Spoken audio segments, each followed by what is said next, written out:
نظر کے لیے عربی زبان میں لفظ عین آتا ہے، العین، عان یعین سے ماخوذ ہے، اور یہ اس وقت بولتے ہیں جب کوئی کسی کو اپنی نظر لگا دیتا ہے۔ اس کی اصل حقیقت یہ ہوتی ہے کہ نظر لگانے والا کسی چیز کو پسند کرتا ہے، پھر اس کے نفس کی جو کیفیت ہوتی ہے، یعنی اس کے جو دل کی حالت ہوتی ہے، وہ اس کا پیچھا کرتی ہے۔ یعنی دیکھنے والا کسی چیز کو پسند کرتا ہے، اس کے دل کو اچھی لگتی ہے، اچھی لگنے کے بعد وہ اپنے دل میں کیا محسوس کرتا ہے؟ خوشی محسوس کرتا ہے، تعجب محسوس کرتا ہے، حسد محسوس کرتا ہے، دکھی ہوتا ہے، خوش نہیں ہوتا۔ تو یہ کیفیت اس نظر کے ذریعے اس چیز پر جا کر اثر انداز ہوتی ہے، اور اس کے مطابق اس کو پھر تکلیف پہنچتی ہے یا فائدہ ہوتا ہے۔ نظر کا اثر شعاع کی طرح ہے، جیسے سورج ہے تو سورج کی شعاعیں ہوتی ہیں، ریز ہیں، وہ ہم تک پہنچتی ہیں تو وہ ہمارے جسم پر اثر کرتی ہیں۔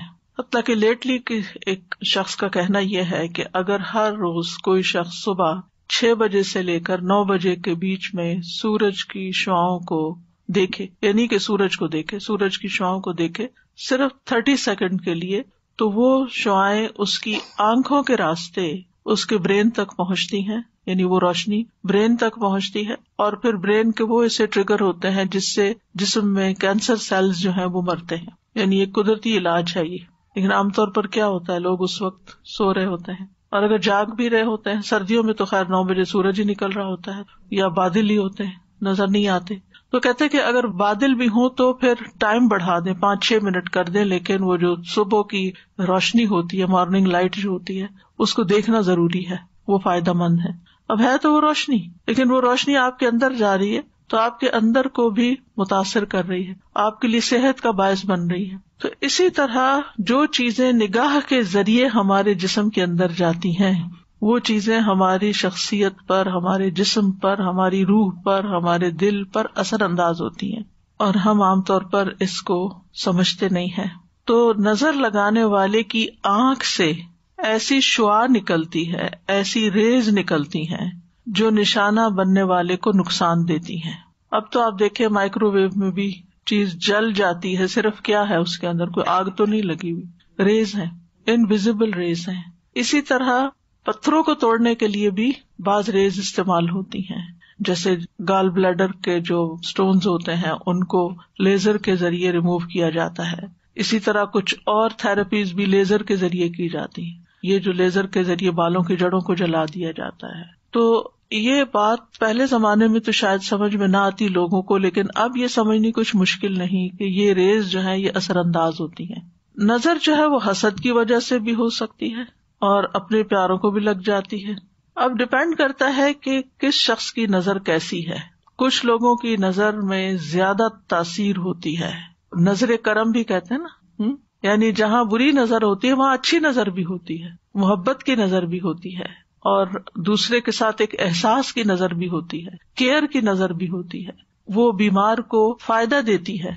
یعنی یہ نہیں کہ نظر صرف بری ہی ہوتی ہے، نظر اچھی بھی ہوتی ہے، لیکن جو شخص خبیث النفس ہوتا ہے، جو کسی کی خوشی پر، کسی کی نعمت پر خوش نہیں ہوتا، جو اللہ کی تقسیم پہ راضی نہیں ہوتا، اس کے اندر کی جو خباثت ہے اس کی نگاہوں کی ریز کے ساتھ دوسرے شخص کو متاثر کرتی ہے، اور جو شخص جتنا کمزور ہوتا ہے اتنا ہی پھر وہ وکٹم بن جاتا ہے۔ اسی لیے آپ دیکھیں کہ بچوں کو نظر زیادہ لگتی ہے، کیونکہ بچے ابھی کمزور ہوتے ہیں، ان کو نہیں پتا ایمان کیا ہے، ان کو نہیں پتا قرآن کیا ہے، ان کو ابھی کچھ پتا نہیں ہے، تو نہ وہ اپنے لیے کوئی دعائیں پڑھ سکتے ہیں اور نہ ہی وہ اپنے لیے کوئی دم کر سکتے ہیں۔ اسی لیے پیرنٹس کو چاہیے کہ وہ بچوں کی پروٹیکشن کا انتظام کریں، جیسے انہیں سردی گرمی سے بچاتے ہیں، بھوک سے بچاتے ہیں، نقصان دہ چیزوں سے بچاتے ہیں، بری کمپنی سے بچاتے ہیں، تو اسی طرح دعائیں اور اذکار پڑھ کر بھی ان کی پروٹیکشن کریں۔ حضرت ابراہیم علیہ السلام اپنے دونوں بیٹوں کے لیے دعا پڑھا کرتے تھے، اعوذکما بکلمات اللہ التامات من کل شیطان وہامۃ ومن کل عین لامۃ۔ اسی طرح نبی صلی اللہ علیہ وسلم حضرت حسن اور حسین پر، جبکہ ابھی وہ بچے تھے، ان پر بھی یہ پروٹیکشن کی دعا پڑھتے تھے نظر سے بچنے کے لیے۔ تو یہ جو نظر بد جس کو کہتے ہیں، جو انسان کو تکلیف دیتی ہے، اس میں بنیادی طور پر آنکھ کا ہی کردار ہوتا ہے۔ ابن القیم کہتے ہیں یہ زہریلے تیر ہوتے ہیں، یعنی نظر کے اندر سے جو ریز نکلتی ہیں وہ تیروں کی طرح ہوتی ہیں، جو نظر لگائے ہوئے شخص کی طرف حاسد اور نظر لگانے والے کے نفس سے نکلتے ہیں۔ کبھی اس کو یہ تیر لگ جاتے ہیں اور کبھی خطا بھی ہو جاتے ہیں. ضروری نہیں کہ ہر حاسد اور نظر لگانے والے کی آنکھ سے جو نکل رہا ہے وہ دوسرے کو نقصان بھی دے. باذن اللہ ہوتا ہے. ایک ہی شخص ہوتا ہے 10 لوگوں کو دیکھتا ہے مگر ایک کو لگتی ہے نظر, سب کو نہیں لگتی. خوش ہو کے یعنی دوسروں کے لیے ہمدردی اور خیرخواہی رکھتے ہوئے کسی کو دیکھے گا تو انشاءاللہ فائدہ بھی ہوگا, کیونکہ بنیادی طور پر نگاہ اور دل کا بہت گہرا تعلق ہے. تو دل کے اندر سے دل کی جو کیفیت ہوتی ہے وہ ٹرانسفر ہوتی ہے نگاہ کے ذریعے, نظر کے ذریعے دوسرے شخص پر, یعنی وہ دوسرے کو جا کے متاثر کرتی ہے, دوسرے کو جا کے لگتی ہے. تو اسی لیے تزکیے کا حکم ہے. اگر تزکیہ نہیں ہے اور لوگوں کے لیے دلوں میں نفرت ہے, حسد ہے, تو پھر اسی طرح کی نگاہ بھی ہوگی, ویسے ہی آپ دوسروں کو دیکھیں گے بھی اور دوسرے پھر اسی طرح کے ان کے اندر جذبات آپ کے لیے بھی پیدا ہوں گے. اور تو بہرحال نظر کا لگنا جو ہے یہ برحق ہے. نبی صلی اللہ علیہ وسلم نے فرمایا العین حق, صحیح بخاری کی روایت ہے. اس کا مطلب یہ ہے کہ یہ ایک ایسی حقیقت ہے جو ثابت شدہ ہے, واقعی ہے, یعنی اٹس اے ریالٹی. یہ صرف کوئی وہم و گمان کی بات نہیں کہ نظر لگتی ہے, بلکہ یہ ایک حقیقت ہے کہ ایسا ہوتا ہے. کفار اپنی نگاہوں کے ساتھ نبی صلی اللہ علیہ وسلم کو دعوت و تبلیغ کے کام سے روکنا چاہتے تھے, جس کا ذکر سورۃ القلم میں آتا ہے. وَإِن يَكَادُ الَّذِينَ كَفَرُوا لَيُزْلِقُونَكَ بِأَبْصَارِهِمْ لَمَّا سَمِعُوا الذِّكْرَ وَيَقُولُونَ إِنَّهُ لَمَجْنُونٌ. اور وہ لوگ جنہوں نے کفر کیا یقیناً قریب ہے کہ آپ کو اپنی نظروں سے گور گور کر ضروری پھسلا دیں جب وہ ذکر کو سنتے ہیں اور کہتے ہیں کہ یقیناً یہ تو دیوانہ ہے. یعنی وہ آپ کو ایسی نفرت بھری نگاہوں سے دیکھتے تھے جب وہ آپ کو قرآن پڑھتے ہوئے سنتے تھے کہ آپ پڑھنا روک دیں کسی طرح, یعنی اپنی نظروں سے آپ کو نقصان پہنچائیں. وہ تو اللہ تعالیٰ کی حفاظت تھی تو نقصان نہیں پہنچا سکتے تھے, لیکن ان کا مقصد یہی تھا. اور بالکل ایسے ہی ہوتا ہے کہ اگر آپ کسی سے بات کر رہے ہوں اور دوسرا شخص نفرت سے آپ کو دیکھ رہا ہو یا غصے سے دیکھ رہا ہو تو آپ کو اپنا کانفیڈینس بعض اوقات لوز کر جاتے ہیں. حالانکہ وہ کہہ کچھ نہیں رہا ہوتا, لیکن صرف اس کے دیکھنے کا انداز ایسا ہوتا ہے جس کو گھورنا کہتے ہیں بعض اوقات, تو وہ یعنی آپ کو آپ کی بات سے ہٹا دیتا ہے, یعنی آپ کی کنوکشن لوز ہو جاتی. ابن عباس رضی اللہ عنہما اس کی تفسیر میں کہتے ہیں اس کا مطلب یہ ہے کہ وہ اپنی نگاہوں سے تمہیں نظر بد لگا دیں. ابن کثیر کہتے ہیں اس میں اس بات کی دلیل ہے کہ اللہ عز و جل کے حکم سے نظر کا لگ جانا اور اس کی تاثیر کا پیدا ہو جانا برحق ہے. اسی لیے اللہ سبحانہ تعالیٰ نے نبی صلی اللہ علیہ وسلم کو حاسد کے حسد سے اور حاسد کے شر سے پناہ مانگنے کا حکم دیا. وَمِن شَرِّ حَاسِدٍ اِذَا حَسَدَ. تو عام طور پر جو نظر لگتی ہے وہ حاسد کی ہوتی ہے جو آپ کی نعمت پر خوش نہیں ہوتا. ابن قیم کہتے ہیں نظر بد کو لگانے کا اصل سبب اور بنیاد حسد ہے. اسی لیے بعض اذکار میں من حسد حاسد آتا ہے, یعنی حاسد جب حسد کرتا ہے اور اس کا حسد اس کی نگاہوں سے چھلکتا ہے اور وہ آپ کو تکلیف دیتا ہے اور نقصان دیتا ہے تو اس سے بھی اللہ تعالیٰ محفوظ رکھے. لیکن ضروری نہیں کہ صرف حسد کی بنیاد پر, بعض اوقات حسد کے علاوہ بھی, جیسے آگے میں وضاحت کروں گی کہ تعجب کی بنیاد پر, ایکسائٹمنٹ کی وجہ سے, محبت کی وجہ سے بھی نظر لگ جاتی ہے, جیسے ماں کی بچے کو لگ جاتی ہے. اور کبھی کسی انسان کی فطرت کی بنا پر, یعنی اس کے اندر جو ایک پوائزن ہے اوور آل لوگوں کے بارے میں, ایک تلخی ہے, ایک فطرت میں وہ بخیل ہے یا کسی کی خوشی پہ خوش نہیں ہوتا, تو اس کی نظر بھی لگ جاتی ہے. ضروری نہیں کہ وہ آپ کی جان پہچان ہو. مثلاً آپ ٹریول کر رہے ہیں, آپ نے کوئی اچھی جیولری پہنی ہوئی ہے, اچھے کپڑے پہن کے بیٹھے, اچھا سا بیگ لے کے بیٹھے ہوئے ہیں, اور دور کوئی سیٹ پر بیٹھا آپ کے ساری حال ولیے کا جائزہ لے رہا ہے اور اس کو بالکل اچھا نہیں لگ رہا یہ سب کچھ, کیونکہ اس کے پاس یہ سب نہیں ہے. حالانکہ آپ کے بیچ میں کسی قسم کا کوئی تعلق رشتہ نہیں ہے, لیکن وہ صرف اپنی فطرت کی بنا پر آپ کو اپنی نگاہوں سے ایک طرح سے تکلیف دے رہا ہے ان انٹینشنلی, یعنی وہ اپنی فطرت سے مجبور ہے, اس کی نیچر ہے یہ کہ جب وہ کسی کے پاس کوئی اچھی چیز دیکھتا ہے تو اس کو بہت برا لگتا ہے. تو کسی کی بھی خوبی دیکھ کر جو برا خیال انسان کے اندر پیدا ہوتا ہے وہ عام طور پر حسد کہلاتا ہے. ماہرین نفسیات بھی کہتے ہیں کہ انسان اپنے ارادے, خواہش اور توجہ کے ذریعے دوسروں پر بہت جلد اثر انداز ہو سکتا ہے. یعنی اگر آپ کسی کو توجہ دیتے ہیں, آپ اس کے ساتھ خیرخواہی کرتے ہیں, آپ اس کو کسی خاص ڈھنگ پر لانے کا ارادہ کر لیتے ہیں, مثلا اپنے بچوں ہی کے معاملے میں کہ اس کی تربیت کرنی ہے, اس کی یہ بری عادت ٹھیک کرنی ہے, اس کے اندر یہ چیز ڈالنی ہے, تو آپ کا ارادہ ہوتا ہے کہ اس کو یہ پڑھا کے چھوڑنا ہے, اس کو یہ سکھانا ہے, تو وہ چیزیں اثر انداز ہوتی ہیں. اچھا ارادہ ہو تو فائدہ ہوگا، اور اگر برا ارادہ ہے تو نقصان بھی ہو سکتا ہے. لیکن یہ یاد رکھیے کہ یہ سب کچھ اللہ تعالیٰ کی قضاء و قدر کے ساتھ ہوتا ہے، اللہ کے اذن ہی کے ساتھ ہوتا ہے. جیسے جادو کے سلسلے میں ہم نے قرآن مجید کی آیت پڑھی تھی، وما ہم بضارین بہ من احد الا باذن اللہ. تو نظر کا معاملہ بھی ایسا ہی ہے کہ باذن اللہ ہی ہوتا ہے، اور باذن اللہ کبھی نظر لگنے کی بنا پر انسان مر بھی سکتا ہے، یعنی نظر قتل بھی کر دیتی ہے، کبھی بیمار کر دیتی ہے، کبھی خوف زدہ اور دہشت زدہ کر دیتی ہے، کبھی کمزور کر دیتی ہے، اور کبھی کسی کو گرا دیتی ہے، پھسلا دیتی ہے. جیسے قرآن میں لَيُزْلِقُونَكَ بِأَبْصَارِهِمْ، کوئی شخص بلندی سے گر سکتا ہے، کوئی پانی میں ڈوب سکتا ہے، اچھا بھلا تیر رہا ہے اور ایک دم اس کے بیلنس خراب ہو گیا اور گیا. رسول اللہ صلی اللہ علیہ وسلم نے فرمایا، اللہ کی قضاء و قدر کے بعد نظر بد ہی میری امت کے اکثر لوگوں کی موت کا سبب بنتی ہے.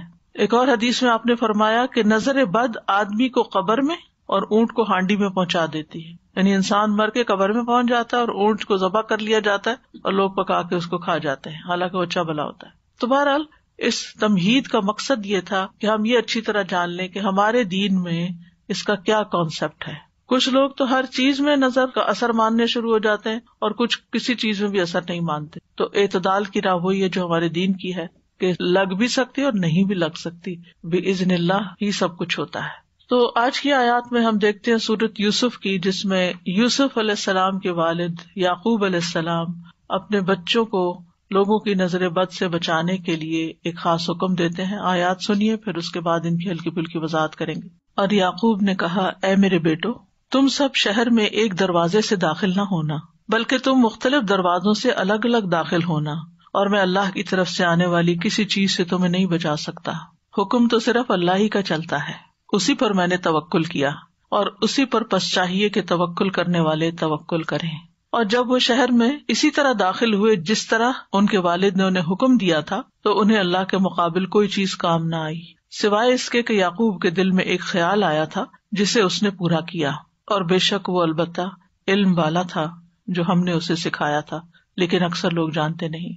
یعقوب علیہ السلام نے جب بنیامین کو باقی بیٹوں کے ساتھ مصر بھیجا تو اس وقت انہیں نصیحت کی کہ اے میرے پیارے بچوں، تم سب ایک دروازے سے شہر میں داخل نہ ہونا. یا بنیہ، مجھے بڑی حیرت ہوتی ہے، یہ سائیڈ نوٹ ہے، بڑی حیرت ہوتی ہے کہ ان بچوں نے کتنی تکلیف دی تھی.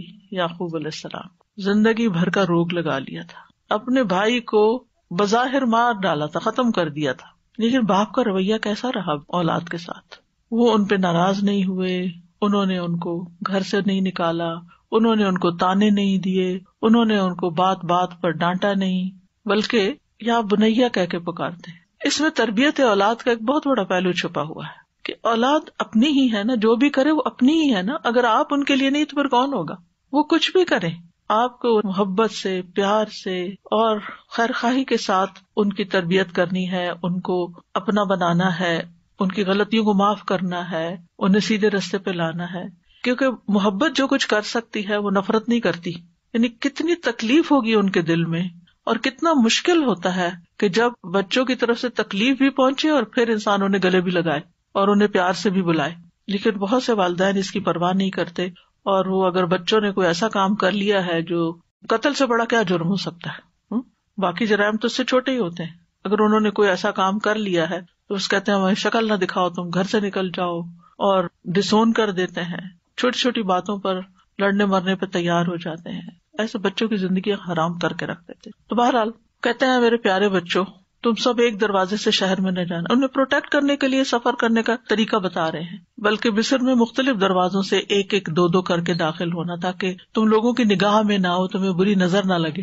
کیونکہ آپ کو پتا کہ فلسطین کے لوگ ویسے بھی کتنے خوبصورت ہوتے ہیں، اور پھر وہ سارے جوان لڑکے اور وہ سارے کے سارے ایک گروپ بن کے اگر ایک ہی جیسی شکلوں جیسے وہ داخل ہو رہے ہوں تو کوئی بھی دیکھے گا تو جو نظر موجب ہوتی، تعجب والی، حیرانگی والی، خوشی والی، وہ ان کو نقصان دے سکتی ہے. چونکہ وہ خوبصورت تھے، طاقتور تھے، مضبوط نوجوان تھے، تو انہیں ڈر تھا کہ نظر لگے گی. اور ساتھ ہی پھر کہا کہ میں اپنی اس تدبیر کے ذریعے اللہ کی قضاء و قدر کو نہیں ٹال سکتا. سبب اختیار کرنا ہمارا کام ہے، لیکن باقی پھر اللہ کے ہاتھ میں ہے. یعنی احتیاط تقدیر کی راہ میں حائل نہیں ہو سکتی. تمام فیصلے اللہ کے اختیار میں ہیں، اس میں کسی اور کا کوئی دخل نہیں ہے، اس لیے میں اس پہ توکل کرتا ہوں. تو ایسے تمام معاملات جن کے معاملے میں انسان کا دل چھوٹا ہوتا ہے، خوف ہوتا ہے، انسان کو چاہیے کہ تدبیر اختیار کرے اور باقی اللہ پہ بھروسہ کرے اور اپنا دل ہلکا کر لے. تو کہتے ہیں کہ تمام لوگوں کو بھی صرف اسی پہ بھروسہ کرنا چاہیے، یعنی وہ ساتھ دوسروں کو بھی سبق سکھا رہے ہیں. تو بہرحال یوسف علیہ السلام کے بھائی مصر پہنچ کر والد کی نصیحت کے مطابق مختلف دروازوں سے شہر میں داخل ہوئے، لیکن ہوا وہی جس کی کھٹک تھی ان کے دل میں کہ بنیامین کے ساتھ وہ واقعہ پیش آ گیا اور بنیامین کو انہیں وہیں چھوڑنا پڑا. وقال یا بنی لا تدخلوا من باب واحد وادخلوا من ابواب متفرقہ، اے بچوں ایک دروازے سے نہیں مختلف دروازوں سے داخل ہونا. وما اغنی عنکم من اللہ من شیء ان الحکم الا للہ علیہ توکلت وعلیہ فلیتوکل المتوکلون. یعنی انسان اپنا مطلوب اور مقصود توکل کے ذریعے حاصل کر سکتا ہے. وَلَمَّا دَخَلُوا مِنْ حَيْثُ أَمَرَهُمْ أَبُوهُمْ مَا كَانَ يُغْنِي عَنْهُمْ مِنَ اللَّهِ مِنْ شَيْءٍ. تو پھر جب وہ اسی طریقے پہ داخل ہوئے جس پہ ان کے والد نے انہیں گائیڈ کیا تھا، لیکن وہ تدبیر ان کے کام نہ آئی. إِلَّا حَاجَةً فِي نَفْسِ يَعْقُوبَ قَضَاهَا، مگر یہ ایک ایسی ایک ضرورت تھی، ایک حاجت تھی، ایک تڑپ تھی جو یعقوب علیہ السلام کے دل میں تھی کہ جس کو انہوں نے پورا کیا تھا. یعنی ایک خیال تھا جو انہوں نے بیان کر دیا، اور ان کا خیال ایسا ویسا نہیں تھا. وَإِنَّهُ لَذُو عِلْمٍ لِمَا عَلَّمْنَاهُ، وہ ہمارے دیے ہوئے علم کی بنا پر صاحب علم تھا، اس نے علم کی بنا پر یہ بات کہی تھی. یہ ہے اہم نقطہ کہ ان کو پتا تھا کہ نظر لگتی ہے، اور انہوں نے علم کی بنا پر ہی تدبیر اختیار کی تھی، اور علم کی بنا پر یہ کہا تھا کہ اللہ کی تقدیر کو میں نہیں ٹال سکتا، اور علم کی بنا پر ہی کہا تھا کہ توکل کرنا. اور ساتھ ہی کہتے وَلَٰكِنَّ أَكْثَرَ النَّاسِ لَا يَعْلَمُونَ، اللہ تعالیٰ فرماتے کہ اکثر لوگ یہ حقیقت جانتے نہیں کہ اللہ پر بھروسہ کرنے کا مطلب نہیں سمجھتے، اور وہ سمجھتے کہ پھر کوئی تدبیر اختیار نہیں کرنی چاہیے. بھروسہ کرے لیکن اسباب بھی اختیار کرے. تو ان آیات سے جو بات خاص طور پر پتہ چلتی ہے وہ یہ ہے کہ نظر بد کا وجود ہے، اور اس سے بچنے کے لیے اسباب اختیار کرنے چاہیے، تقدیر پر بھی یقین رکھنا چاہیے، خالص توحید کی طرف توجہ دینی چاہیے. وما اغنی عنکم من اللہ من شیء، میں پیغمبر ضرور ہوں لیکن اللہ کے فیصلے میرے ہاتھ میں نہیں ہیں، اللہ کی تقدیر سے میں تمہیں نہیں بچا سکتا. سبحان اللہ. پیغمبر کہہ رہے پیغمبر نہ دنیا میں لوگوں کو برے انجام سے بچا سکتے ہیں اور نہ آخرت میں بچا سکتے، ان کا کام پیغام پہنچانا ہے بس.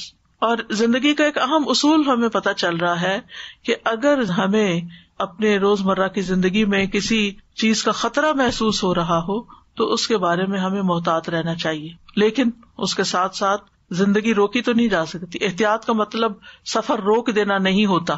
مثلاً آپ کو کہیں پہنچنا ہے اور آپ کو ڈرائیونگ کرنی ہے اور آپ کو ڈر بھی لگتا ہے کہ کہیں ایکسیڈنٹ نہ ہو جائے، تب آپ کو میں احتیاط کر رہی ہوں، گھر میں بیٹھ رہی ہوں کہ ڈرائیو کیا تو ایکسیڈنٹ ہو سکتا ہے اس لیے میں نہیں نکل رہی.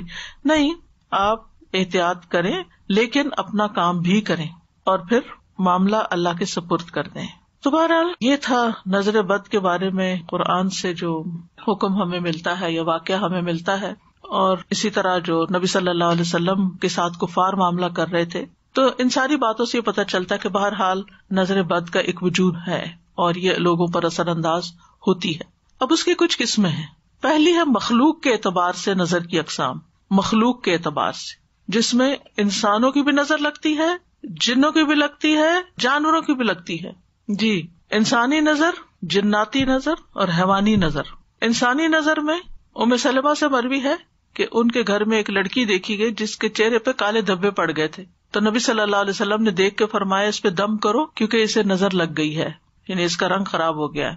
پھر جنات کی نظر، جیسے انسان نظر لگاتے ہیں ایسے جن بھی انسانوں کو دیکھتے ہیں. انہم یراکم ہوا وقبیل من حیث لا ترونہم، ہم انہیں نہیں دیکھ سکتے، وہ ہمیں دیکھ رہے ہوتے ہیں. اسی لیے جب آپ واش روم جاتے ہیں تو اس وقت بھی دعا پڑھ کے جاتے ہیں، کپڑے بدلتے ہیں، بسم اللہ پڑھ کے بدلتے ہیں تاکہ ان کی نظر آپ کے ننگے جسم پر نہ پڑے.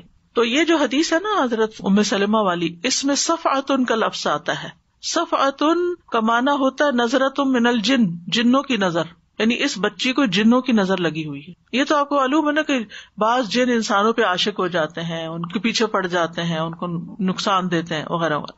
تو اس سے پتہ چلتا ہے کہ جنات بھی نظر لگاتے ہیں اور ان کی نظر انسانوں کی نظر سے بھی زیادہ سخت ہوتی ہے. ابو سعید خدری رضی اللہ عنہ کہتے ہیں کہ رسول اللہ صلی اللہ علیہ وسلم جنوں اور انسانوں کی نظر بد سے پناہ مانگا کرتے تھے، یہاں تک کہ معوذتین نازل ہوئی. جب یہ نازل ہوئی تو آپ نے انہیں پڑھنا شروع کر دیا اور ان کے علاوہ باقی چیزیں چھوڑ دی، یعنی نظر کے لیے. حسد، نظر، جادو، سب شر کے بچنے کے لیے. میں سوچتی ہوں ہمارا دین اتنا خوبصورت ہے، لیکن مشکل یہ کہ ہم اس پر عمل نہیں کرتے اور مصیبت کا شکار رہتے ہیں. ہم سب جانتے ہیں نا کہ ہر نماز کے بعد معوذتین پڑھنی چاہیے. کتنے لوگ پڑھتے ہیں؟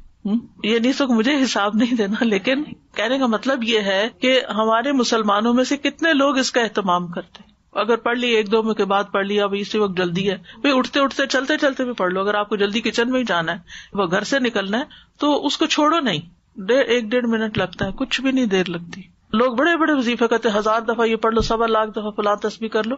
آپ صرف یہ وظیفہ پابندی سے کر کے دیکھیں، آپ کے مزاج میں فرق پڑ جائے گا، آپ کے اپنے مزاج میں فرق پڑے گا. کیونکہ ہر انسان کسی نہ کسی طرح، آب و ہوا میں پولوشن ہے، پھر لوگوں کی نظریں ہیں، لوگوں کی باتیں ہیں، طرح طرح کے مسائل ہیں، یہ ساری چیزیں مل کے انسان کو اندر سے گھٹا ہوا کر دیتی ہیں، اس کی صلاحیتوں کو بند کر دیتی ہیں، اور انسان کے اندر کچھ خوف، توہمات اور پتہ نہیں کیا کچھ پیدا ہو جاتا ہے، حتیٰ کہ انسان بیکار ہو جاتا ہے. لیکن اگر آپ ہر نماز کے بعد توجہ کے ساتھ یہ پڑھ کے، اگر آپ کو زیادہ پریشانی ہے، یعنی کوئی طبیعت جیسے خراب ہے، تو ہاتھوں پہ پڑھ کے سر سے لے کے پورے جسم پر ہاتھ پھیرے، جھاڑے خود کو.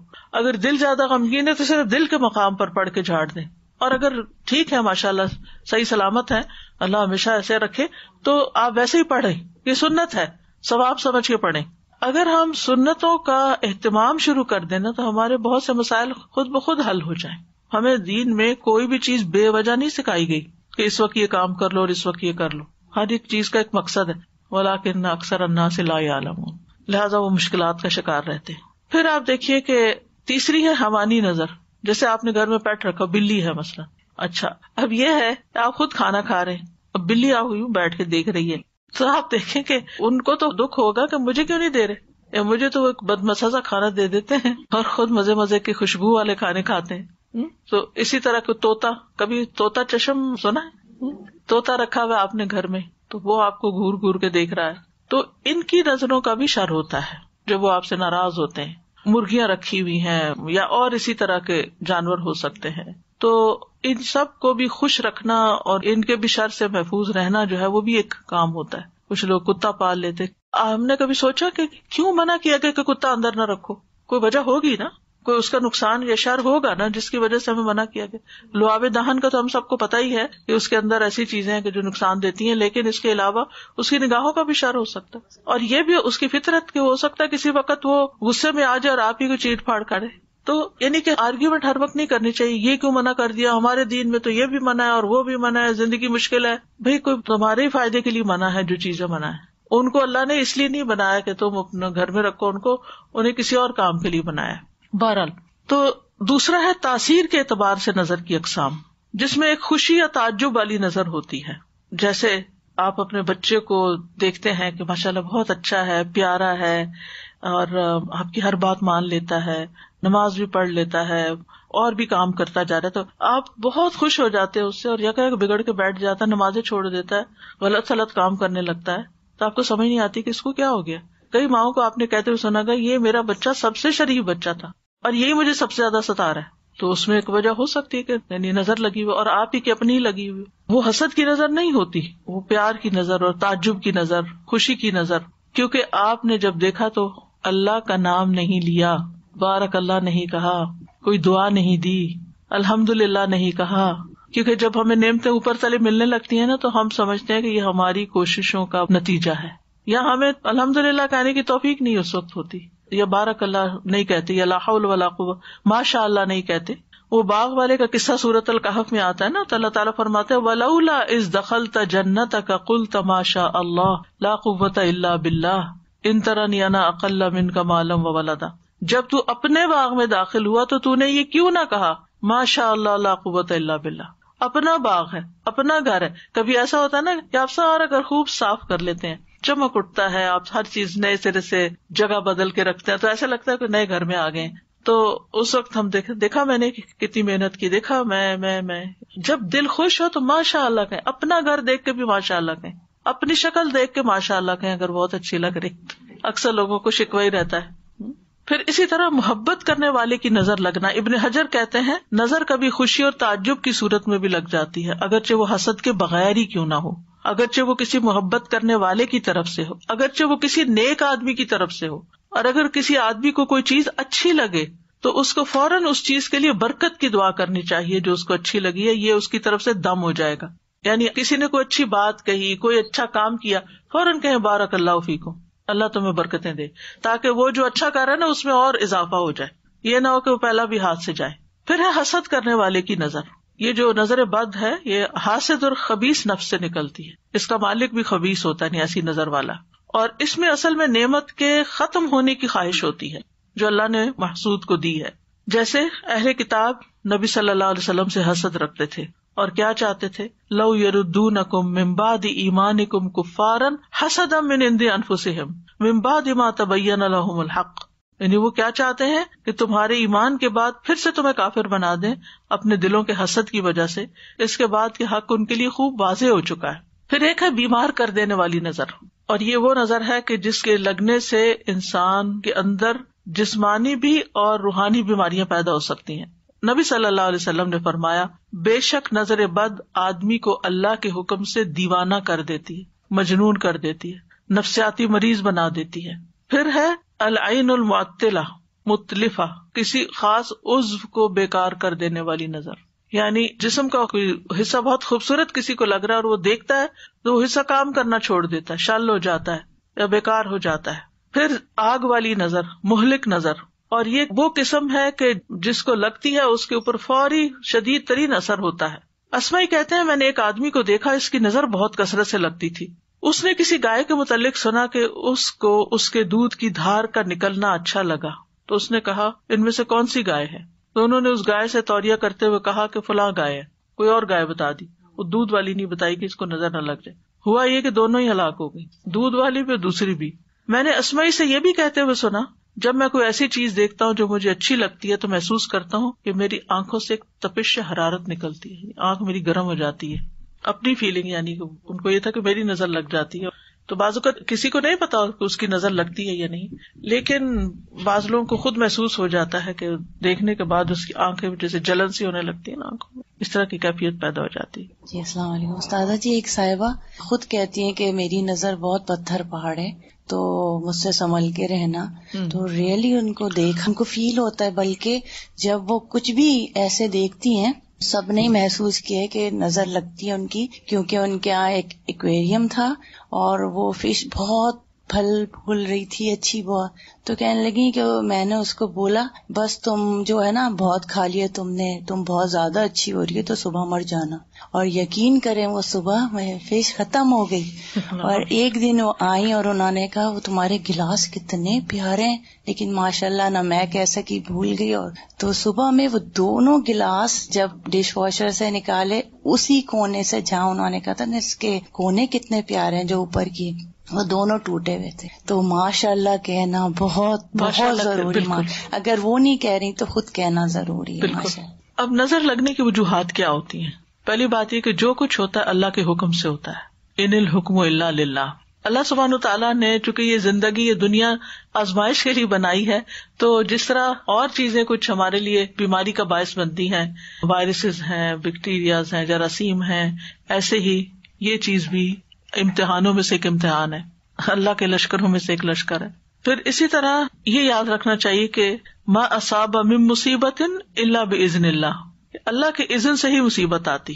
پھر یہ کہ یہ تقدیر میں تکلیف لکھی ہوتی ہے، اس کا سبب بن جاتا ہے کوئی. نبی صلی اللہ علیہ وسلم نے فرمایا نظر لگنا برحق ہے، اگر کوئی چیز تقدیر پر غالب آ سکتی تو وہ نظر بد ہے. ایک وجہ یہ بھی ہے کہ انسان کی زندگی میں اذکار اور تلاوت اور اللہ کے نام کی کمی ہوتی ہے. ابن قیم کہتے ہیں کہ نظر بد ایک قسم کے تیر ہوتے ہیں جو محسود اور معیون کی طرف حاسد یعنی حسد کرنے والے اور نظر لگانے والے کے نفس سے نکلتے ہیں. کبھی ان کا نشانہ لگ جاتا ہے، کبھی خطا ہو جاتا ہے. پھر اگر یہ تیر اس کو ننگا پاتے ہیں، اس پر کوئی بچاؤ کا سامان نہیں، یعنی اذکار وغیرہ کی کوئی لیئر نہیں، اور یہ کہ صبح شام کے اذکار کی حفاظت کرنے والا نہیں، تو تیر اس کو لگ جاتا ہے اور اس پر اثر انداز ہو جاتا ہے. پھر اسی طرح یہ ہے کہ بعض اوقات اذکار وغیرہ پڑھنے کے باوجود بھی نظر لگ جاتی اور وہ انسان کا امتحان ہوتا ہے، تقدیر ہوتی ہے، آزمائش ہوتی ہے. اب اس کی علامات کیا ہوتی ہیں؟ کچھ تو جسمانی عوارض ہوتے ہیں، یعنی بیماریاں ہوتی ہیں، جیسے چہرے پہ دھبے پڑ جانا. وہ حضرت ام سلمہ والی حدیث میں جس بچی کے چہرے پر دھبے تھے سیاہ، تو نبی صلی اللہ علیہ وسلم نے اس کے لیے دم کرنے کا کہا. پھر بلا وجہ رونا آتے جانا، جیسے بچے بلا وجہ روتے چاہتے روتے، انہیں اٹھا رہے ہیں، بہلا رہے ہیں، کھلا رہے ہیں، پلا رہے ہیں، کچھ دے رہے ہیں، ان کو اثر ہی نہیں. اللہ اکبر. شاید آپ کو بھی کبھی یہ واقعہ پیش آیا ہو. بڑا بھی ہو سکتا ہے نا، بے وجہ رونا آتا چلا جاتا ہے، ہوتا ہے نا. یہ جو بچوں کا بلا وجہ روتے جانا ہے، اس کی دلیل یہ ہے کہ ایک مرتبہ نبی صلی اللہ علیہ وسلم تشریف لائے تو ایک بچے کے رونے کی آواز سنی. فرمایا یہ بچہ کیوں رو رہا ہے؟ کیا تم نے اس کو نظر بد کا دم نہیں کروایا؟ یعنی اس کو نظر لگی ہوئی ہے اس لیے رو رہا ہے. پھر بچوں کا کمزور ہو جانا، سب کچھ کھا رہے پی رہے ہیں، بڑھ ہی نہیں رہے. آپ صلی اللہ علیہ وسلم نے اسما بنت امیس سے کہا کیا بات ہے، میں اپنے بھائی یعنی جعفر کے بیٹوں کے جسموں کو دبلا پتلا دیکھتا ہوں، کیا انہیں فقر و فاقہ رہتا ہے؟ انہوں نے کہا نہیں، بلکہ انہیں نظر بد بہت جلد لگ جاتی. آپ نے فرمایا انہیں دم کرو. انہوں نے آپ کے سامنے چند کلمات پیش کیے تو آپ نے فرمایا انہیں دم کرو. نہیں ٹھیک ہے، یہ پڑھ کے دم کر دو. پھر اسی طرح بعض اوقات گرنا اور پھسلنا، یعنی آپ چل رہے ہیں ٹھیک ٹھاک چل رہے ہیں، جیسے اس دن کسی بہن نے کہا تھا کہ ان کا پاؤں فریکچر ہو گیا تھا چلتے چلتے، یا اسی طرح انسان گر پڑتا چلتے ہوئے، یا اوپر سے پھسل جاتا ہے، یا کوئی بھی ایسی وجہ بھی بن جاتی، یعنی ٹھیک چل رہا ہوتا ہے معاملہ اور اچانک بے وجہ کوئی ایسی مصیبت آ پڑتی ہے. رسول اللہ صلی اللہ علیہ وسلم نے فرمایا بے شک نظر آدمی کو دیوانہ کر دیتی ہے اللہ کے حکم سے، حتیٰ کہ کبھی ایسا ہوتا ہے کہ وہ اونچی جگہ پر چڑھتا ہے پھر وہاں سے گر پڑتا ہے. ابن عباس کہتے ہیں نبی صلی اللہ علیہ وسلم نے فرمایا نظر کا لگ جانا برحق ہے اور یہ اوپر چڑھنے والے کو پھسلا دیتی ہے. کبھی جان خطرے میں پڑ جاتی، شدید بیماری لاحق ہو جاتی ہے. عبداللہ بن عامر کہتے ہیں کہ عامر بن ربیعہ اور سہل بن حنیف یا حنیف دونوں غسل کرنے کے ارادے سے نکلے. وہ کوئی اوٹ تلاش کر رہے تھے کہ چھپ کے ذرا نہا لیں. سہل نے اون کا جبہ اتارا. عامر کہتے ہیں میں نے اسے دیکھا تو اسے میری نظر لگ گئی. وہ پانی میں اتر کر نہانے لگ گیا. میں نے پانی میں اس کے بڑبڑانے کی آواز سنی. میں اس کے پاس آیا، 3 دفعہ آواز دی، اس نے جواب نہ دیا. پھر میں نبی صلی اللہ علیہ وسلم کے پاس آیا اور ساری بات بتائی. آپ تشریف لائے اور پانی میں داخل ہو گئے. گویا میں اب بھی آپ کی پنڈلیوں کی سفیدی دیکھ رہا ہوں. آپ نے اس کے سینے پر 3 دفعہ ہاتھ مارا، پھر یہ دعا دی اللہم اذہب عنہ حرہا وبردہا ووصبہا، اے اللہ اس کی گرمی اور سردی اور بیماری اور لاغری دور کر دے. پھر کھڑے ہوئے اور فرمایا جب کسی کو اپنے بھائی کا وجود یا کوئی مال پسند آئے تو اس کے لیے برکت کی دعا کرے کیونکہ نظر کا لگ جانا برحق ہے. یعنی وہ اتنی دیر میں ہی جیسے گویا کہ دنیا سے جانا شروع ہو گئے. اسی طرح دیگر جسمانی علامات بھی ہوتی ہیں، جیسے سر کا دکھنا، بے وجہ بخار چڑھ جانا بغیر کسی وجہ کے، دونوں یا کسی ایک کندھے میں درد ہونا جیسا کہ کوئی انگارہ یا تپش ہو، کندھے میں یا بازو کا پیچھے ایک جگہ ایسے جلنے سے لگ جاتی ہے. پشت کے نچلے حصے میں درد ہونا یعنی بیک بون پہ نیچے کی طرف. قرآن سنتے وقت جمائیوں کا زیادہ یون بہت کرنا. جب فضا میں خنکی ہو تو جسم کی حرارت کا بڑھ جانا ٹھنڈک سے، اور اس کے برعکس بھی گرمی ہو تو جسم کو بہت ٹھنڈا ہو جانا، اپوزٹ ٹیمپریچر پہ چلے جانا. بالوں کا اچانک گرنا کہ پورے پورے لچھے ہاتھ میں آنے لگ جائیں. ذہنی پراگندگی زیادہ ہونا کہ فوکس نہیں کر پا رہے. وزن اچانک کم ہونا شروع ہو جانا. کھانے کی خواہش ختم ہو جانا.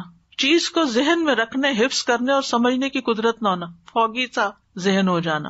کثرت سے پسینے آنا اور پسینے کی بو کا بھی چینج ہو جانا، متغیر ہو جانا. جلد پر پھوڑے پھنسیوں یا خارش کا ظاہر ہونا. نیند کا کم آنا اور زیادہ تر جاگنا. علیحدگی اور تنہائی پسند کرنا. رونے کی خواہش کرنا یا ہمیشہ روتے ہی رہنا. تو یہ کبھی کبھی چیزیں اکٹھی بھی ہو سکتی ہے اور کبھی کوئی ایک بھی ہو سکتی ہے، اور ان میں ایک راکی فرق کر سکتا ہے جو تجربہ کار ہوتے ہیں. پھر اجتماعی عوارض، مجالس سے علیحدگی اختیار کر لینا، اینٹی سوشل ہو جانا، کسی سے ملنا جلنا نہیں. مال میں برکت نہ ہونا، معیار زندگی اچانک گر جانا. کام سے نفرت، باوجود قدرت اور ہمت کے کام کرنے کی خواہش نہ رہنا.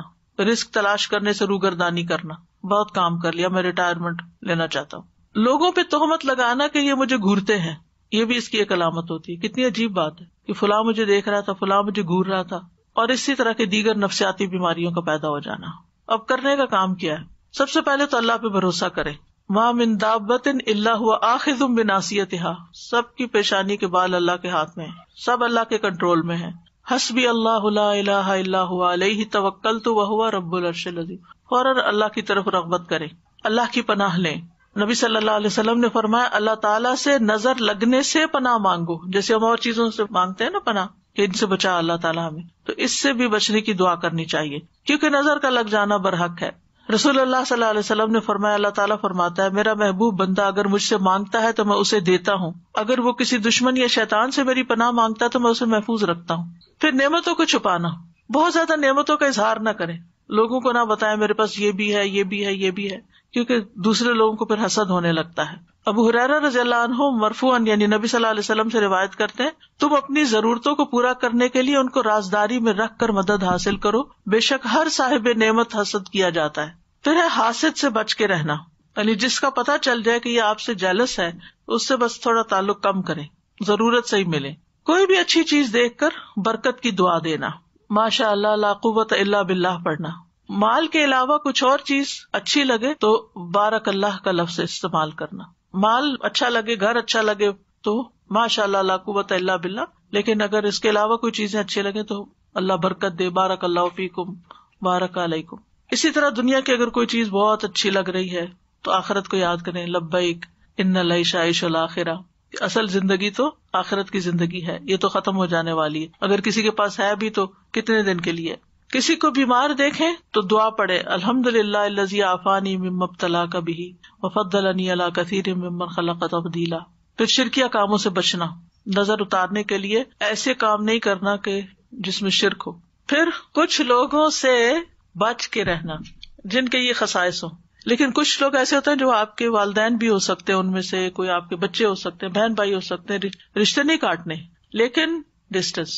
محتاط نمبر 1 ایسا شخص بہت شکایتیں کرنے والا, جس کو ہر ایک سے شکایت ہو, اس سے بچ کے رہیں, اس سے دور رہیں, کیونکہ وہ آپ کو بیمار کر دے گا ہر وقت منفی باتیں کر کر کے. نمبر 2 عربی میں کہتے ہیں مصاص السعادہ, جو آپ کی خوشی کو سک کر لے, خوشیاں سک کر لینے والے. وہ کیسے کرتے ہیں, یعنی آپ کے خوش ہونے کا وقت ہے وہ کوئی ایسی بات کریں گے کہ آپ کی خوشی دری کی دری رہ جائے گی. اور یہ ایک دفعہ نہیں کئی دفعہ آپ تجربہ کر چکے ہیں کہ آپ کو اللہ نے کوئی نعمت دی ہے, کوئی گھر دیا ہے, اولاد دی ہے, کوئی ڈگری دی ہے, کوئی چیز جو دنیا کی نعمتیں ہیں, اب وہ پہنچ جاتے ہیں. مثلا ہمیں تو تم نے پوچھا ہی نہیں تھا, ہمیں تو بتایا ہی نہیں تھا, یعنی ایسی بات کریں گے کہ آپ بھول ہی جائیں گے کہ آپ نے کس لیے لوگوں کو انوائٹ کیا تھا. پھر شک کرنے والے لوگ جو آپ کی ہر چیز پر شک کریں, آپ کہاں تھے, آپ کیا کر رہے تھے, آپ نے یہ کیوں کیا. اور خاص طور پر اگر ہسبینڈ شکی ہو یا بیوی, یہ نہیں صرف ہسبینڈ ہوتے ہیں, یقین کریں میں نے عورتوں کو زیادہ دیکھا مردوں پہ شک کرتے ہوئے. کئی خواتین نے یہ مسئلہ مجھ سے پوچھا کہ ہم اپنے ہسبینڈ کے موبائل چیک کرتے ہیں, از اٹ اوکے؟ اگر آپ کو مصیبت میں پڑنا ہے تو کر لیں چیک, یعنی اپنے آپ کو خود پریشان کرنے والی بات ہے نا. تجسس کیوں کرتے ہیں؟ کوئی کام ہو سکتا ہے, کوئی بات ہو سکتی ہے, لیو اٹ, اللہ پہ توکل کریں. نمبر 4 آپ کو کنٹرول کرنے والے, ان لوگوں سے بچ کے رہیں. کچھ لوگ یعنی کہ آپ کو اپنی مرضی سے سانس بھی نہ لینا دینا چاہیں, ہر وقت وہ آپ کے اوپر ایک یعنی اعتراض شروع کر دیں گے کہ آپ نے یہ کیوں کیا, آپ وہاں کیوں جا رہے ہیں, یہ کرنے کی کیا ضرورت ہے. یعنی وہ چاہتے ہیں ہر چیز ان کی مرضی کے مطابق ہو. پھر کمیونیکیٹ نہ کرنے والے, یعنی آپ کے ساتھ کنورسیشن نہیں کرتے, آپ کے ساتھ تعلق ہے, آپ سے بات نہیں کرتے, آپ کے پیچھے پیچھے باتیں کرتے. یعنی آپ ان سے کوئی بات کرنا چاہتے ہیں, وہ آگے سے کچھ اور, آپ کچھ کہہ رہے ہیں, وہ کچھ اور کہہ رہے ہیں. عجیب تماشا ہے, یعنی ایسی ڈسپیرٹی ہے کہ نہ آپ کی بات ان کو سمجھ آ رہی, نہ ان کی آپ کو سمجھ آ رہی. پھر وہ لوگ جو بہت زیادہ اپنے آپ کو ڈیفینڈ کرتے ہیں, میرا یہ مقصد نہیں تھا, میں نے اس لیے نہیں کیا, میں نے وہ نہیں کیا, اس میں بھی انسان پریشان ہوتا ہے کہ میں نے تو پوچھا ہی نہیں کہ آپ نے کیوں کیا اور کیوں نہیں کیا. پھر اسی طرح حسد کرنے والے, یعنی جو لوگ آپ سے حسد کرتے ہیں ان سے بھی بچ کر رہیں, یعنی کم ملے ان سے, اپنی نعمتوں کا ان کے سامنے تذکرہ نہ کریں. پھر من چلے سے لوگ جو ہر وقت انہیں کوئی کسی ایک بات پر نہ رہے, ہر وقت اپنا سٹینس بدل دیں. نان سیریس بھی ہو سکتے ہیں, لیکن یعنی آپ ان کو ایک بات کہتے ہیں, وہ کہتے ہیں ہاں ٹھیک ہے, پھر تھوڑی دیر میں وہ کہیں اور جاتے ہیں, وہاں سے کچھ اور سن کے آ جاتے ہیں, پھر آپ کو کہتے ہیں نہیں یہ ٹھیک نہیں ہے. یعنی کوئی استقامت نہیں زندگی میں, آپ ان پہ ٹرسٹ نہیں کر سکتے کہ آپ ان کو کوئی کام دیں گے, کوئی رسپانسبلٹی دیں گے تو وہ کچھ کریں گے. وہ لیک آف میچورٹی سے ہوتا ہے. پھر بخیل, کچھ خرچ نہ کرنا چاہیں. پھر ایکسپلائٹرز, آپ کو ایکسپلائٹ کرنے والے, آپ کو جانے بغیر آپ کی غیبت کرنے والے, ایسے لوگوں سے متھا نہ لگائیں. یا کسی کو جانے بغیر, مثلاً نہ آپ کسی پولیٹیشین کو جانتے ہیں, نہ آپ کبھی اس سے ملے ہیں, نہ آپ کو کوئی حقیقت پتا ہے, جھوٹے پروپیگنڈے سن کے آپ بھی ساتھ شامل ہو جاتے ہیں, فلاں چور ہے, فلاں ایسا, فلاں ویسا. یہ آپ نے کون سی چیز دیکھی تھی, آپ کی آنکھوں نے دیکھی تھی یا کانوں نے, اس کے منہ سے کچھ سنا تھا, فرسٹ ہینڈ انفارمیشن کیا آپ کے پاس. اس قسم کے لوگ جو لوگوں کی برائیاں آپ سے آ کے کریں, ان سے بھی بچ کے رہیں. تو یہ سارے لوگ کسی نہ کسی طرح آپ کی زندگی کو حرام کر دیتے ہیں. پھر آپ کہیں گے جائیں کہاں. اگر ہمارے اندر اس میں سے کوئی چیز ہے تو اس کو باہر نکال دیں. دوسری بات یہ ہے کہ سبق اس سے یہ ملتا ہے کہ ٹو مچ سوشلائزنگ جو ہے وہ انسان کے لیے نقصان دہ ہے, کیونکہ ہم میں سے ہر ایک کے اندر ان میں سے کوئی نہ کوئی چیز ہو سکتی ہے نا. بلکہ ہے کسی نہ کسی درجے تھوڑی صحیح زیادہ صحیح کرتے ہیں نا کچھ، تو پھر خواہ مخواہ کی یعنی انسان کی زندگی ضائع ہوتی ہے، وقت ضائع ہوتا ہے، صلاحیتیں ضائع ہوتی ہیں. بہتر ہے انسان کو پروڈکٹیو انسان بننے کے لیے اپنی زندگی کا کوئی گول رکھیں، اپنے آپ کو مصروف کریں اور کسی کام میں اپنے آپ کو لگا لیں تاکہ ان چیزوں سے آپ کو چھٹکارا ہو. پھر قرآن سے علاج کریں کیونکہ قرآن شفا ہے. قل هو للذین آمنوا ھدی وشفاء، سورۃ فصلت میں آتا ہے، سورۃ اسراء میں ہے وَنُنَزِّلُ مِنَ الْقُرْآنِ مَا هُوَ شِفَاءٌ وَرَحْمَةٌ لِّلْمُؤْمِنِينَ وَلَا يَزِيدُ الظَّالِمِينَ إِلَّا خَسَارًا. یاد رکھیے جس طرح قرآن ہدایت ہے نا، ایسے ہی قرآن شفا ہے. قرآن سے ہدایت بھی لینی چاہیے، قرآن سے شفا بھی حاصل کرنی چاہیے. ہم ہدایت کی کتاب تو اس کو سمجھتے ہیں کہ ہدایت کے لیے پڑھو، لیکن شفا کے لیے نہیں پڑھتے، تو شفا کے لیے بھی پڑھنے کی ضرورت ہے. حضرت عائشہ کہتی ہے کہ رسول اللہ صلی اللہ علیہ وسلم ایک مرتبہ ان کے پاس تشریف لائے تو دیکھا کہ ایک عورت انہیں دم کر رہی ہے. آپ نے فرمایا کتاب اللہ کے ساتھ اس کا علاج کرو. سورۃ فاتحہ سے علاج. وہ جو ایک سردار کو بچھو کاٹ گیا تھا جس نے مسلمانوں کی مہمانی سے انکار کیا تھا، تو ان کا جو لیڈر تھے انہوں نے ان کو دم کر کے ان کا علاج کیا. سورۃ البقرہ کی تلاوت کرنا اور سننا. نبی صلی اللہ علیہ وسلم فرمایا سورۃ البقرہ پڑھا کرو کیونکہ اس کا پڑھنا باعث برکت اور اس کا چھوڑنا باعث حسرت ہے، اور جادوگر اس کو حاصل کرنے کی طاقت نہیں رکھتے. تو روز پڑھنے کا وقت مقرر کریں. شفا کی نیت سے پڑھیں، ہدایت کی نیت سے بھی پڑھیں لیکن شفا کی نیت سے بھی پڑھیں. اور اس وقت میں اور کام، موبائل بند، لوگوں کے ساتھ بات چیت بند، اپنا وظیفہ کر کے اٹھیں. خاص طور پر اگر بیمار ہیں یا کوئی مسئلہ ہے، کر سکے تو روز ایک دفعہ پڑھ لے، پوری آدھی پڑھ لے، 4 حصے کر لے، اس کے 6 حصے کر لے، جیسے بھی آسانی ہو. پھر نظر اور حسد سے متعلق جو آیات ہیں ان کی تلاوت کرنا، جیسے وَإِن يَكَادُ الَّذِينَ كَفَرُوا، یہ ایک کارڈ ہے بڑا خوبصورت سا ایول آئی کے بارے میں. یہ جو میں آپ کو معلومات دے رہی ہوں اس میں سے کچھ معلومات بھی آپ کو اس میں ملیں گی اور دعائیں بھی ملیں گی. پھر اسی طرح نظر اور تکلیف کو دور کرنے والی دعائیں، یہ کارڈز موجود ہیں، ان سے فائدہ اٹھائیں. پھر نظر اور حسد کا رقیہ پڑھنا یا سننا، دونوں طرح ٹھیک ہے. پڑھنا زیادہ بہتر ہے ورنہ سننا تو فائدہ دے گا انشاءاللہ. معوذتین، ہر نماز کے بعد لازم صبح شام 3 بار، نمازوں کے دوران بھی. اسی طرح سورۃ الکافرون اور آیت الکرسی، آیات سکینہ صبح اور شام سننا. تیسرا ہے دعاؤں اور دم کے ذریعے علاج. صبح شام اذان کو تکرار کے ساتھ غور سے سننا. اب یہاں چونکہ اذان نہیں ہوتی کہیں تو کمپیوٹر پہ لگا لیں اور اچھی طرح اس کو توجہ سے سنیں. اور اگر آپ مسجد جاتے ہیں تو اللہ کے لیے باتیں کرنے کی بجائے توجہ سے اذان سن کے جواب دے کے دعا کریں اپنے، وہ قبولیت کا وقت ہوتا ہے. پھر اسی طرح نظر لگنے پر دم کرنا. حضرت عائشہ فرماتی کہ رسول اللہ صلی اللہ علیہ وسلم نے مجھے حکم دیا کہ نظر بد لگ جانے پر دم کر لیا جائے. بخاری کی روایت ہے. امر ان یسترقى من العین. یہ جو لوگوں میں غلط فہمی پائی جاتی ہے نا کسی سے رقیہ نہیں کرانا چاہیے. اب یہاں پر آپ دیکھیں یہ حدیث ہے بخاری کی. حضرت عائشہ کہتی ہیں امرنی رسول اللہ صلی اللہ علیہ وسلم ان یسترقى من العین. مجھے نبی صلی اللہ علیہ وسلم نے حکم دیا کہ نظر بد لگ جانے پہ دم کر لیا جائے. یہ حکم ہے آپ کا کہ علاج کرو اس سے. مسلم کی روایت میں آتا ہے انس بن مالک رضی اللہ عنہ سے دم کرنے کے بارے میں انہوں نے کہا بخار، پہلو کے پھوڑے اور نظر بد میں دم کرنے کی اجازت دی گئی ہے، یعنی اس کا علاج دم سے کر سکتے ہیں. ہاں شرکیہ دم سے بچنا چاہیے. جس دم سے بچنے کا حکم ہے نا وہ شرکیہ دم ہے. عوف بن مالک کہتے ہیں ہم جاہلیت میں دم کیا کرتے تھے. ہم نے عرض کیا اللہ کے رسول صلی اللہ علیہ وسلم آپ اس بارے میں کیا فرماتے ہیں؟ آپ نے فرمایا تم اپنے دم میرے سامنے پیش کرو. کیا پڑھتے تھے؟ اور ایسے دم میں کوئی حرج نہیں جس میں شرک نہ ہو. یعنی اس کا مطلب کیا ہے پھر کہ وہ اگر قرآن اور سنت سے نہیں بھی لیکن الفاظ صحیح ہیں، اللہ کو پکارا جا رہا ہے تو اس سے بھی دم کر سکتے ہیں، اس کی بھی اجازت ہے. کیونکہ بعض لوگ اس پہ اعتراض اٹھا دیتے ہیں یہ جو آپ پڑھ رہے ہیں یہ سنت میں تو نہیں لکھا ہوا یہ لفظ. یعنی جب تھوڑا تھوڑا دین پڑا ہوتا ہے نا پھر ہر چیز میں ہم آبجیکشن شروع کر دیتے ہیں، اس کی ڈیپتھ میں جائے بغیر، اس کے اصل مقصد کو سمجھے بغیر. نظر بد کا ایک خاص علاج غسل ہے. جس کی نظر لگی ہو اس کے جسم کا وضو کے اعضاء کا پانی لے کر جسے نظر لگی ہو اس کے کندھوں پہ زور زور سے بہانا چاہیے، ایسے پھینکنا چاہیے اس کو. حضرت عائشہ فرماتی ہیں کہ آپ کے زمانے میں نظر لگانے والے کو حکم دیا جاتا تھا کہ وہ وضو کرے، پھر اس کے استعمال شدہ پانی سے جسے نظر لگی ہوتی ہے اسے غسل دیا جاتا. اس کا طریقہ کیا ہے؟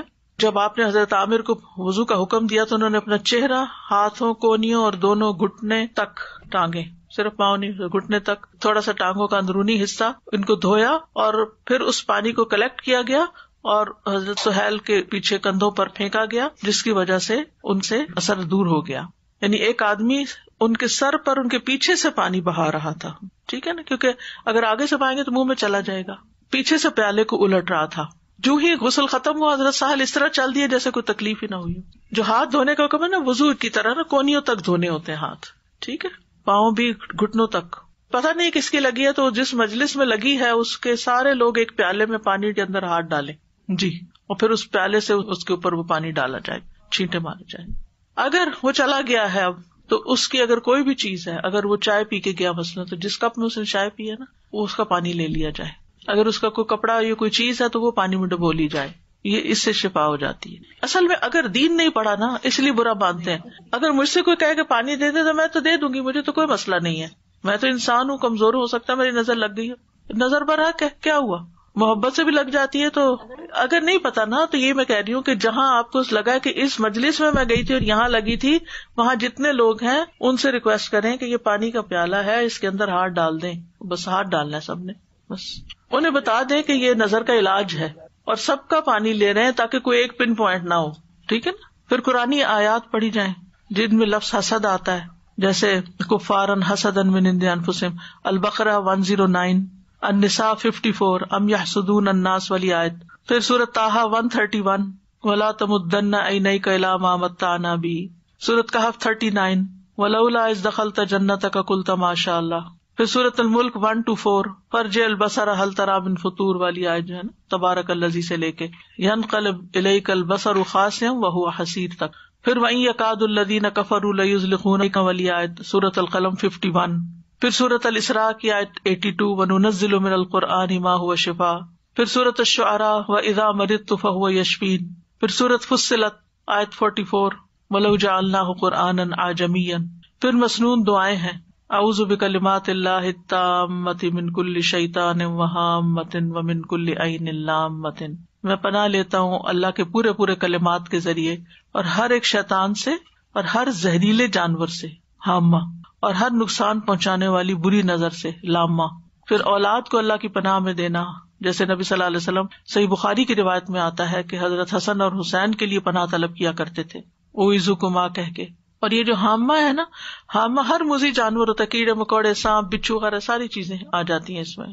پھر صحیح مسلم کی روایت میں بسم اللہ ارقیک من کل شیء یؤذیک من شر کل نفس وعین حاسد اللہ یشفیک بسم اللہ ارقیک. دوسرے کو آپ دم کریں. یہ جبریل علیہ السلام نے نبی صلی اللہ علیہ وسلم پر دم کیا تھا. اب وہ جو لوگ کہتے ہیں دم نہیں کرانا چاہیے, تو پھر آپ انکار کر دیتے جبریل میں نے تو نہیں کرانا, تو میں ویسے ہی ٹھیک ہو جاؤں گا. سنن ابن ماجہ کی روایت ہے, نبی صلی اللہ علیہ وسلم کی خدمت میں جبریل حاضر ہوئے علیہ السلام, کہنے لگے اے محمد کیا آپ بیمار ہیں؟ آپ نے فرمایا جی ہاں.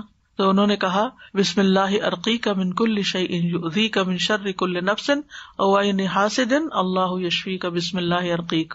اللہ کا نام لے کے رقیہ کیا. ارقیک کا مطلب میں تمہیں رقیہ کرتا ہوں, دم کرتا ہوں. تو شرعی رقیہ کرانا جائز ہے. صحیح مسلم میں ہے بسم اللہ یبریک ومن کل داء یشفیک ومن شر حاسد اذا حسد وشر کل ذی عین. اللہ کے نام کے ساتھ وہ آپ کو صحت دے اور ہر بیماری سے شفا دے, اور حاسد کے شر سے جب وہ حسد کرے, اور ہر بری نظر والے کے شر سے. حضرت عائشہ تو یہ کہتی ہے صحیح مسلم کی روایت میں کہ جب کبھی نبی صلی اللہ علیہ وسلم بیمار ہوتے تو جبریل یہ پڑھ کر ان پہ دم کرتے تھے, یہ والی دعا. تو بسم اللہ یبریک, یبریک کا مطلب اللہ آپ کو شفا دے, بری کر دے اس سے. پھر امسح البأس رب الناس بیدک الشفاء لا کاشف لہ الا انت. اے لوگوں کے رب اس تکلیف کو دور فرما, شفا تیرے ہاتھ میں ہے, تیرے علاوہ کسی سے کہیں شفا نہیں مل سکتی. حضرت عائشہ کہتی ہیں میں رسول اللہ صلی اللہ علیہ وسلم پر نظر بد سے حفاظت کے لیے دم کرتی تھی. کرنے والا کون ہے اور کس پر کیا جا رہا ہے؟ جبریل کا تو سمجھ میں آتا ہے.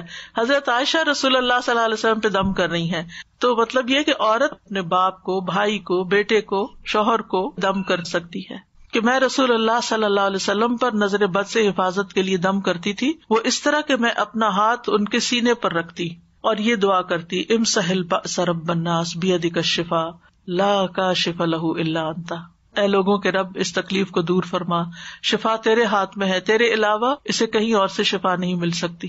پھر ایک اور ہے اذهب البأس رب الناس اشفی انت الشافی لا شفاء الا شفاؤک شفاء لا یغادر سقما.